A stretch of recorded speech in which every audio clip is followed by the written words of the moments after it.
Yi began training in the Wuju style of fighting at the young age of 14, and 1 year into his training, he began his first lessons with Master Doran, a legendary Wuju blacksmith. While meditating in the nearby forest of Mistfall, Yi encounters a spirit. As Yi comes into contact with the spirit, his consciousness is transported to the spirit realm. Through his training, Yi knows that Wuju fighters use the power of the spirit realm to enhance their sword fighting abilities. Unfortunately, Yi has had difficulty utilizing this mysterious spirit realm energy, so while in the spirit realm, he is able to communicate with the spirits to learn more.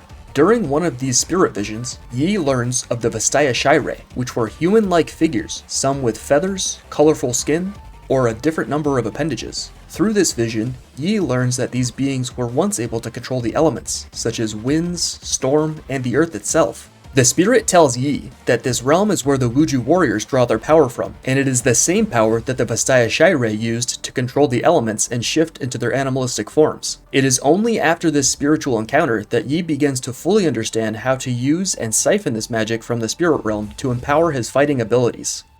In his youth, Yi would often dream of exploring the other towns and villages in his area, but his village of Wuju was isolated from the rest of Ionia, believing that their ways of life were too sacred to share with others. One day, while observing the nearby villages, Yi spots smoke rising in the distance, followed by Noxian militants coming to conquer the surrounding settlements. It is here that Yi decides to go against the tradition of his people and ventures out to help the surrounding villages. To his amazement, he's able to rip through the Noxian front lines at an incredible pace. Since no one has seen this style of fighting before, the soldiers do not know how to respond to it, and they are swiftly dealt with. After this battle, rumors begin to spread about Yi and how he was able to fight off the entire Noxian battalion single-handedly. With word of his success traveling back to Wuju, other members of Yi's village would begin lending their aid to the surrounding villages as well, eventually making it all the way to the front lines of the war in Navori. As the Wuju warriors made their way into battle, the Noxian military was able to observe their fighting style and traced back where the warriors had come from. In one foul swoop, the Noxian forces were able to find and obliterate the Wuju village, wiping out all of its townfolk, structures, and cultures in one massive chemical fire.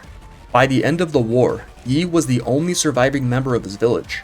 As Yi went through the various stages of survivor's guilt, he decided to remain in seclusion, amongst the ruins of his former home, continually practicing his unique style of fighting and honoring those who fell during the battle. Meanwhile, in the magical forests of Ionia, a monkey-like Vastaya named Kong is playing practical jokes on his tribe. One day, Kong takes his jokes a little too far by telling his people that an elemental dragon was on its way to burn their village to the ground. In a panic, the tribe evacuated their home, only to return noticing that no damage had been done to their homes and nothing seemed out of place. Once they realized that Kong had lied about the bloodthirsty dragon, they decided to exile him from the tribe. As an outcast, Kong wandered the forests, seeking others who might enjoy his sense of humor more than his former tribe.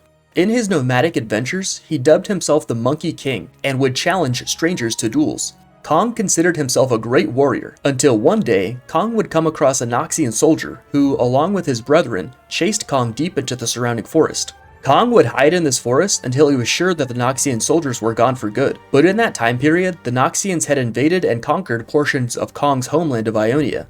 In order to try to fight against these new enemies, Kong sought the aid of the mysterious Wuju Blade Masters, but as he approached the location where they were thought to reside, he realized that the village of Wuju had been completely destroyed in the attempted takeover.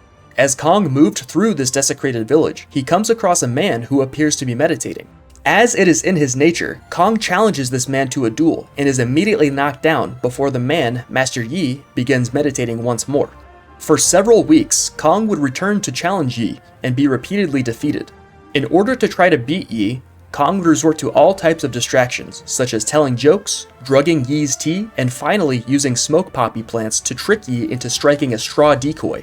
Yi appreciated Kong's challenges, as he would always improve his fighting ability and prove more difficult for Yi to beat each time.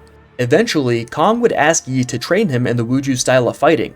As Yi was impressed by Kong's willingness to learn, Yi took Kong to be his student and bestowed upon him an enchanted staff. From this point onwards, Kong would be known as Wukong. After the events of the Noxian invasion, Master Yi and Wukong would work together to chase out any remaining bandits and restore the land to its former state. However, the devastation caused by the attacks has led the land to begin losing some of its previous magical properties. In the absence of this magic, destructive vines have begun to grow, devouring the earth and consuming small animals. Master Yi has taken it upon himself to begin clearing these destructive vines, but he is starting to realize that the vines are beginning to regenerate more rapidly as time goes on. I imagine that this is where we'll find Master Yi and Wukong during the events of the Riot MMO, traveling across Ionia, dealing with the remnants of the previous Noxian invasion, and attempting to reinvigorate the land's magic once again. There are some other interesting aspects of the land of Ionia, such as the history of the Vastaya Shire, their use of magic, and their ancient wars against the giants. I'm sure we'll be able to visit the Spirit Realm and relive some of these historic moments alongside Master Yi. Maybe we'll even be able to create a character that is able to become a Wuju warrior. What do you think? How will Master Yi, Wukong, and the fighting style of Wuju make their way into the upcoming Riot MMO? Let me know your thoughts in the comments down below. As always, thanks again for watching, and I'll see you in the next video.